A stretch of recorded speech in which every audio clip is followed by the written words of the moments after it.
नमस्कार मित्रांनो, विविध माहिती संग्रह चॅनलमध्ये आपले स्वागत आहे. आज आपण कुंभार समाजाविषयी थोडक्यात माहिती पाहणार आहोत. कुंभार समाज हा भारतातील एक प्राचीन आणि पारंपरिक समाज आहे. कुंभार हे 12 बलुतेदारांपैकी एक आहेत.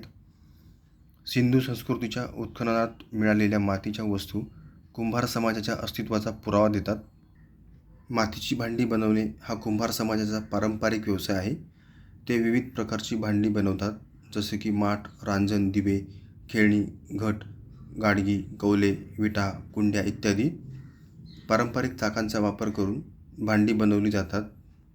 महाराष्ट्रातील कुंभार गौरी गणपतीच्या, दुर्गेच्या आणि अन्य मूर्ती, बैलपोळ्याचे बैल, दिवाळीच्या किल्ल्यात ठेवायच्या वस्तू आणि बाहुल्याही बनवतात. महाराष्ट्रात कुंभार समाजात 22 पोटजाती आहेत.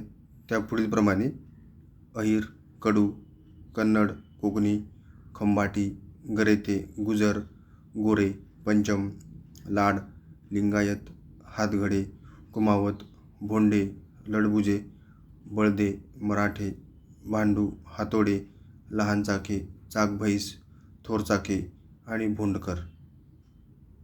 धन्यवाद मित्रांनो, संपूर्ण व्हिडिओ पाहिला त्याबद्दल. व्हिडिओ आवडला असेल तर लाईक, शेअर आणि सबस्क्राईब करा.